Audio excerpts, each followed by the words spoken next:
The EPA issues a temporary emergency fuel waiver. The first Honey Farms convenience store is coming to New York State, and a THC deadline looms. It's time for Retail Daily, your quick look at the top stories from Supermarket News and CSP Daily News. I'm CSP editor Chuck Yulee. And I'm Abby Lewis. I'm the Vice President of Content Strategy at CSP, parent Informa Connect. EPA issues temporary emergency fuel waiver.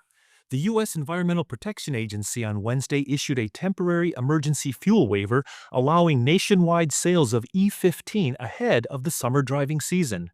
The waiver was issued under the Clean Air Act in consultation with the U.S. Department of Energy.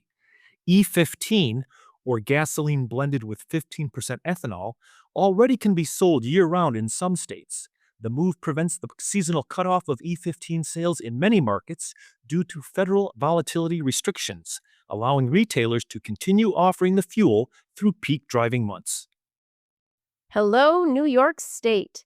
The first Honey Farms convenience store is arriving in the Empire State this summer. The Honey Farms will replace a closed Extra Mart.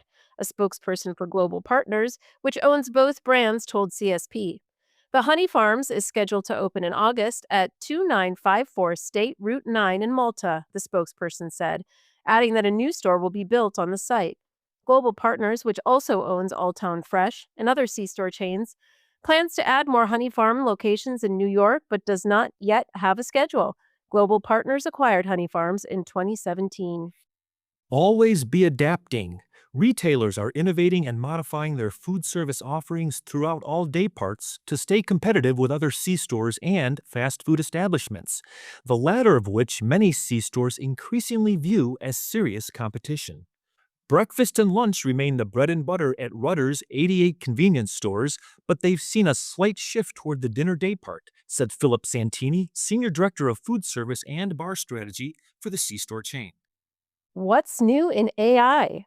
PDI Technologies is introducing an embedded AI solution, PDIQ, in a phased external rollout.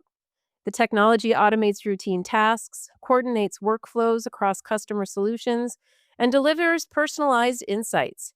It also leverages existing data and systems of record to power intelligent agents that can plan, recommend, and take action. THC deadline looms. An impending November 12th deadline that would ban most hemp-derived THC products poses an, quote, existential threat, unquote, to the industry. This insight comes from Diane Eberlein, chair of the Coalition for Adult Beverage Alternatives, who spoke Monday at CSP's first Cannabis Forum in Lombard, Illinois.